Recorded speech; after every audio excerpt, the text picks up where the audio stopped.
En français, il y a deux manières de s'adresser à quelqu'un. Le tu, qu'on appelle le tutoiement, et le vouvoiement. Bonjour à tous et bienvenue dans une nouvelle vidéo de français avec Nelly. Je suis Nelly, professeure de français sur Instagram et sur YouTube. Aujourd'hui, je vais répondre à une question qu'on me pose très souvent. Est-ce qu'il faut utiliser tu ou est-ce qu'il faut utiliser vous? Alors je sais que cette différence existe dans certaines langues, par exemple en espagnol, mais elle n'existe pas en anglais, puisque c'est seulement le pronom you qui est utilisé. En France, il y a certaines règles sociales qui régissent l'utilisation du vous et du tu selon les situations. Et quand on est étranger à ces règles sociales, quand on apprend la langue, souvent on ne sait pas trop qui on doit tutoyer, qui on doit vouvoyer. D'abord, je vais t'expliquer dans quelle situation tu dois vouvoyer la personne, utiliser le vous. Et ensuite, je t'expliquerai dans quelle situation tu peux tutoyer la personne, utiliser le tu. On conclura par un petit test. Je te présenterai plusieurs situations et ça sera à toi de me dire est-ce qu'on tutoie ou est-ce qu'on vouvoie.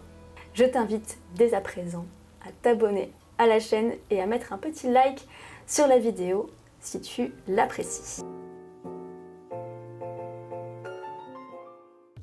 Lorsque vous parlez à un groupe de personnes, c'est très simple, on utilise le vous puisque c'est un vous de pluriel. Ici, pas de difficulté.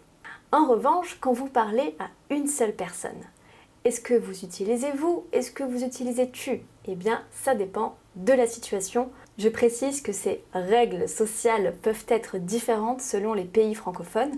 Donc ici, je vais parler de l'exemple de la France parce que c'est celui que je connais et que je maîtrise. Mais je sais que c'est très différent au Québec, par exemple, où le tutoiement est beaucoup plus utilisé.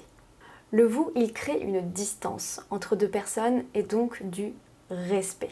Vous allez utiliser le vous dans les cas suivants. S'il y a une hiérarchie entre vous et la personne, par exemple votre patron. Si la personne est âgée ou beaucoup plus âgée que vous, on utilise souvent le vous, sauf si c'est votre grand-mère ou votre grand-père.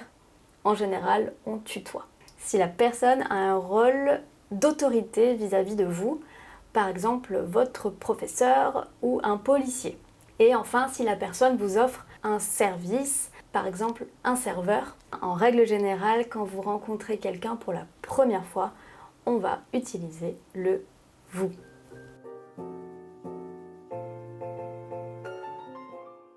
Et pour le tu, eh bien toutes les autres situations, principalement dans un cadre familial, avec tous les membres de votre famille. Moi personnellement, j'utilise tu avec tous les membres de ma famille, même les personnes âgées. Il y a certaines familles où on utilise le vous, mais c'est très très rare. Également avec ses amis ou avec des personnes du même niveau hiérarchique que nous, par exemple des collègues. Note bien que ça dépend également de la personne. Moi, par exemple, j'utilise beaucoup le tutoiement. Ce n'est pas un manque de respect, mais simplement, je trouve ça beaucoup plus chaleureux et je suis très à l'aise avec ça. Mais il y a d'autres personnes qui préfèrent vous voyez. En général, quand tu as une relation avec quelqu'un dans laquelle vous utilisez le vous, la personne va peut-être te proposer « on peut se tutoyer ». Est-ce qu'on peut se tutoyer?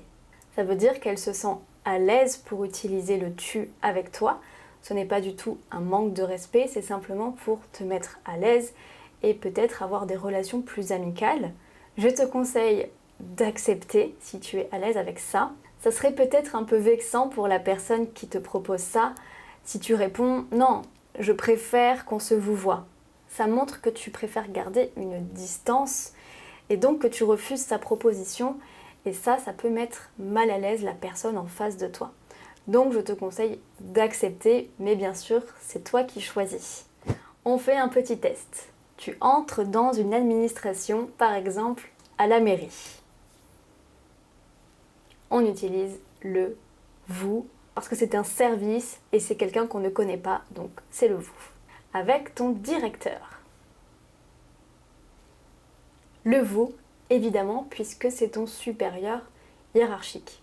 Le monde du travail évolue, donc c'est vrai que dans l'univers des startups, ça peut être un peu différent par exemple, puisqu'il y a moins de différences hiérarchiques, donc tout le monde se tutoie, mais en règle générale, je te conseille quand même de vouvoyer tes supérieurs hiérarchiques, sauf si la personne te dit on peut se tutoyer. À partir de ce moment-là, tu peux décider d'utiliser le tu avec cette personne. Avec tes collègues de travail, on utilise le tu puisqu'ils ont le même niveau hiérarchique que toi. Avec quelqu'un de ta famille, par exemple tes parents. Oui, même s'ils sont plus âgés, on utilise le tu.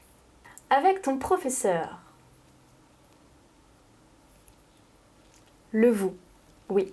Sauf avec moi, bien sûr, je suis professeur, mais tu peux me tutoyer, il n'y a pas de problème. Avec une personne que l'on rencontre pour la première fois. Le vous, bien sûr. Un père et son fils. Est-ce qu'ils vont utiliser vous ou tu? Tu, bien évidemment. Celle-là, elle était facile. Et enfin, à l'école, entre camarades, on se tutoie. Voilà. Ah, je me rends compte que cette vidéo n'a pas de fin, mais vous connaissez la tradition. Je vous dis à bientôt dans une prochaine vidéo. Prends bien soin de toi. Salut!